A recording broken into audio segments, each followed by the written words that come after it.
जय हिंद and welcome to my YouTube channel tech Kalvi centre. आज मैं आप लोगों के लेकर आया हूं एक नया चैप्टर जिसका नाम है टेक कलवी सेंटर। ये चैप्टर आप लोगों को यहाँ पे मिल जाएगा आपके आईसीएससी जो आपका बोर्ड है क्लास 10th का, उसके अंदर आपको अपने अप्रोच के अंदर ये चैप्टर मिलेगा। ये स्टोरी लिखी गई है रस्किन बॉन्ड के द्वारा, जो कि एक बहुत ही फेमस राइटर हैं, और इन्होंने इस स्टोरी को कम्प्लीटली तो यहाँ पे नहीं एक्सप्लेन, कम्प्लीटली इन्फॉर्मेशन तो नहीं दी है। थोड़ा सा एक्चुअली क्या है ना, इन्होंने एंड में जाके सस्पेंस में स्टोरी को छोड़ दिया है, तो कोई नहीं, बट फिर भी जितना हम लोग के सिलेबस में उसको हम लोग यहाँ पे पढ़ेंगे, यानी आज हम लोग उसका हिंदी एक्सप्लेनेशन देखेंगे। तो चलिए हम लोग अपनी स्टोरी को स्टार्ट करते हैं। एक्चुअली ये स्टोरी है मिस्टर ओलिवर नाम के एक स्कूल टीचर की। वो एक स्कूल टीचर है जो कि शिमला, हिमाचल प्रदेश की कैपिटल है शिमला, उसके पास ही एक स्कूल है और ये उस स्कूल के अंदर टीचर हैं। और एक्चुअली क्या है कि मिस्टर ओलिवर एक बैचलर हैं, और ये ओलिवर बैचलर के साथ साथ ये वहाँ के बहुत पुराने टीचर भी हैं। काफ़ी टाइम से वहाँ पे उस स्कूल के अंदर टीचिंग वाला काम कर रहे हैं। और क्या होता है कि ये जो रहते हैं अपने स्कूल के अंदर ही, स्कूल के पास ही रहते हैं। और फाइनली क्या होता है कि जब स्कूल से ये छूटते हैं शाम को, तो उसके बाद ये मार्केट वगैरह में जाते हैं, और मार्केट से इनको वापस लौटते लौटते अक्सर देर हो जाया करती है।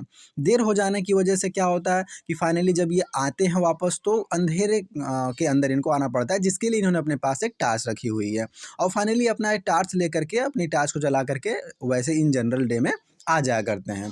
इसी तरह से एक दिन की बात है, ये मार्केट से वापस लौट रहे होते हैं, तब इनको काफ़ी देर हो जाती है। तो ये सोचते हैं कि क्यों ना आज मैं अपने जो है अपने स्कूल के लिए मैं जो जा रहा हूँ, तो मैं एक शॉर्टकट वे से चलूँ, मतलब कह सकते हैं कि एक शॉर्टकट वे से जाने की कोशिश करते हैं। और फाइनली ये जो रास्ता है ये जंगल से होके जाता है, और ये चूँकि रास्ता जंगल से होके जाता है, इसलिए वहाँ पे जो भी कमज़ोर दिल वाले लोग हैं, अर्थात आप कह सकते हैं कि जो थोड़े उस तरह के लोग हैं, वो लोग इस जंगल से जाने की हिम्मत नहीं कर पाते हैं। लेकिन मिस्टर ओलिवर के बारे में यहाँ पे बताया गया है कि मिस्टर ओलिवर बिल्कुल भी घोस्ट, भूत, प्रेत इन सब बातों पे विश्वास नहीं करने वाले हैं, और ये काफ़ी पॉजिटिव थॉट वाले इंसान हैं, इसलिए इनको कोई फ़र्क नहीं पड़ता।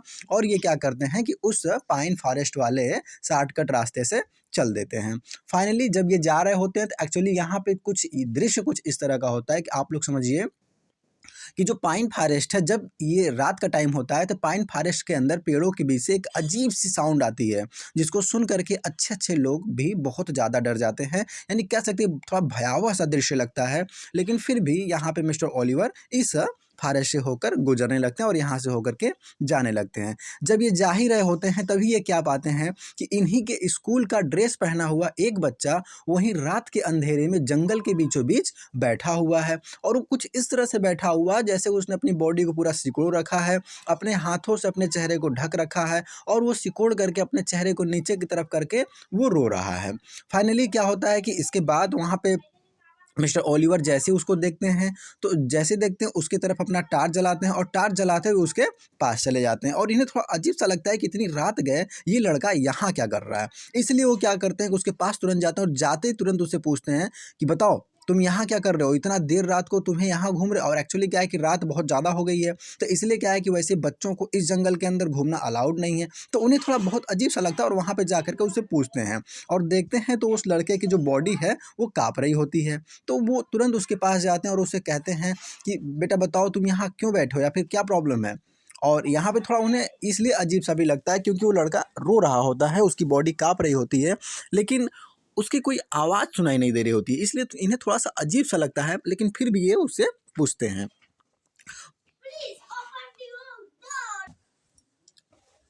मिस्टर ओलिवर उसके बाद उस बच्चे के पास ही रहते हैं और उससे पूछते हैं कि बताओ बेटा तुम यहाँ पे क्या कर रहे हो। अब वहाँ पे क्या है कि वो लड़का कुछ भी नहीं बोलता, बिल्कुल भी रिप्लाई नहीं करता, और वो रोए जा रहा है, रोए जा रहा है। उसके बाद जोर देते हुए यहाँ पे मिस्टर ओलिवर पूछते हैं, यहाँ पर जोर देते हुए मिस्टर ओलिवर पूछते हैं कि बताओ तुम यहाँ पे क्या कर रहे हो, इतनी देर रात गए। लेकिन फिर भी वो लड़का कुछ नहीं बोलता, और कहते हैं कि अपना सर ऊपर करो, अपना चेहरा ऊपर करो। तो फाइनली वो लड़का अपने चेहरे को ऊपर करता है। जब वो लड़का अपने चेहरे को ऊपर करता है, उसके बाद अभी भी वो अपने चेहरे से अपना हाथ नहीं हटाता है। फिर उसके बाद मिस्टर ओलिवर उसकी तरफ टार्च चलाते हैं और कहते हैं कि अपने हाथ नीचे करो। मतलब एक्चुअली क्या है यहाँ पे मिस्टर ओलिवर ये देखना चाहते हैं कि ये लड़का है कौन, और जैसे ही उस थोड़ा सोचते हैं कि इससे मेरी पहचान हो जाएगी तो इसको मैं पर्टिकुलर इसका जो भी एड्रेस होगा वहाँ पे मैं इसको पहुँचा दूंगा। तो उसकी पहचान करने के लिए यहाँ पे मिस्टर ओलिवर उस लड़के को कहते हैं कि अपने चेहरे से हाथ हटाओ। लेकिन यहाँ पे क्या होता है कि वो लड़का अपने चेहरे से हाथ अभी भी नहीं हटाता, और फाइनली काफ़ी जोर देने पर वो लड़का अपने चेहरे से हाथ हटा लेता है।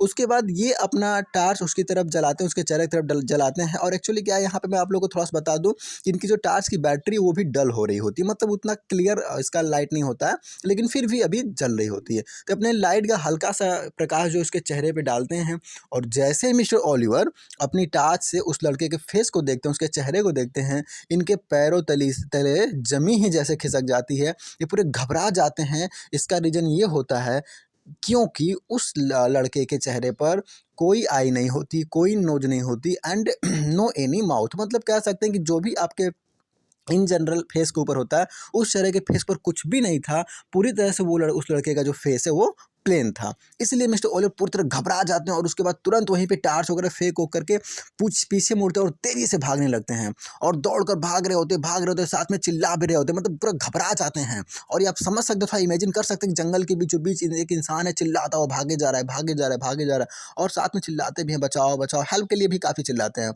और फाइनली ये भागते भागते कुछ दूर जाते हैं, तभी इन्हें एक लालटेन का लाइट दिखाई देता है। यानी ये लालटेन जल रहा होता है, लालटेन का प्रकाश जल रहा होता है। ये लालटेन के प्रकाश की तरफ भागते हुए जाते हैं, और ये क्या पाते हैं कि जो लालटेन का प्रकाश है ये इनके स्कूल के वॉचमैन का है। और जैसे उसके पास पहुंचते हैं, इनके पहुंचते ही इनके कुछ कहने से पहले ही वॉचमैन इनसे पूछ बैठता है, क्या हुआ साहब, क्या कुछ वैसा कुछ इंसिडेंट हो गया है क्या कि आप इतने घबराए हुए फील हो रहे हैं, लग रहे हैं। तो फाइनली यहाँ पे क्या होता है कि मिस्टर ओलिवर वॉचमैन से कहते हैं कि हाँ हाँ, मैं यहाँ बहुत बहुत बहुत, और मतलब पूरा घबरा करके वो बोलते हैं कि हाँ मैंने कुछ ऐसा देखा, मतलब मैंने यहाँ पे कुछ डरावना सा देख लिया, मतलब वहाँ पे मैंने कुछ इस तरह का फेस देखा, एक लड़का था, एक लड़का, उस लड़के के चेहरे पर ना नोज थी ना आई थी, कुछ नहीं, मतलब पूरा प्लेन उसका चेहरा। तो पूरा घबरा करके यहाँ पे मिस्टर ओलिवर बोलते हैं। और फाइनली उसके बाद क्या होता है कि जो वॉचमैन है सारी बातों को समझ लेता है, और समझने के बाद वॉचमैन कहता है कि अच्छा साहब, आप मतलब क्या कहना चाहते हैं कि उस लड़के का जो चेहरा था क्या कुछ इस तरह का था साहब। ये बात कहते हुए वो लालटेन को अपने चेहरे की तरफ लेके जाता है, और जब उसके चेहरे की तरफ देखते हैं मिस्टर ओलिवर तो क्या पाते हैं कि उसका चेहरा भी ठीक उसी के जैसा है जैसा कि उस लड़के का चेहरा था। यानी कह सकते हैं इसके चेहरे के ऊपर भी no eye, no mouth and no nose, मतलब पूरी तरह से इसका भी चेहरा प्लेन था। और ये वहाँ से बहुत तेज़ी से घबराते हैं, और फाइनली क्या होता है कि यहीं पे रस्किन बॉन्ड ने स्टोरी को एंड कर दिया। यानी कह सकते हैं कि इन्होंने स्टोरी के एंड के अंदर जा कर के इन्होंने थोड़ा सा यहाँ पे सस्पेंस छोड़ दिया है। इन्होंने पूरा स्टोरी को कंप्लीट नहीं करा, ये किसी को नहीं पता है कि उसके बाद क्या हुआ, लेकिन रस्किन बॉन्ड ने हम लोग के चैप्टर के अंदर यहीं तक स्टोरी मेंशन करी हुई। तो हम लोग को सिर्फ इतना एक्सप्लेनेशन पढ़ना था। और एज वेल एज मैं आप लोगों के साथ एक इन्फॉर्मेशन ऐड कर देना चाहूँगा कि जो एंग्लो इंडियन होते हैं, अकॉर्डिंग टू हमारे अगर कॉन्स्टिट्यूशन के अकॉर्डिंग देखेंगे तो वहाँ पे इसकी डेफिनेशन दी गई है कि कौन एंग्लो इंडियन रहेगा। अगर आप लोग पॉलिटी वगैरह पढ़ेंगे तो पॉलिटी के अंदर जब जाएंगे तो वहाँ पे बताया गया है कि जैसे लोकसभा है तो उसके अंदर 2 एंग्लो इंडियन अपॉइंट हो सकते हैं, राज्यसभा है तो उसके अंदर भी एंग्लो इंडियन को अपॉइंट करा जा सकता है। तो ये सारी बातें जो है मतलब इन लोगों को अलग से राइट मिलता है। और एक्चुअली यहाँ पे एंग्लो इंडियन को डिफाइन इस तरह से करा गया है कि कोई भी ऐसा बच्चा या कोई भी ऐसा इंसान जिसके पेरेंट्स में से कोई एक ब्रिटिश का रहा हो, यानी इनका सिर्फ और सिर्फ कहना ये नहीं कि किसी और कंट्री से है तो वो भी एंग्लो इंडियन होगा, नहीं। एंग्लो इंडियन वो आदमी तभी होगा जब उसके पेरेंट्स में से उसके डैडी या उसकी मदर जो हैं कोई न कोई एक लोग ब्रिटिशर्स रहे हों। तो उनसे जो भी बच्चे का बर्थ होता है अगर वो इंडिया में लिव कर रहा है तो उसे इंडिया में एंग्लो इंडियन बोला जाता है। तो आई थिंक आप लोग को समझ में आ गया होगा कि एंग्लो इंडियन किसे बोलेंगे, और यहीं पे हमारी स्टोरी का एक्सप्लेनेशन एंड होता है। तो बने रहिए हमारे यूट्यूब चैनल के साथ, तब तक के लिए जय हिंद।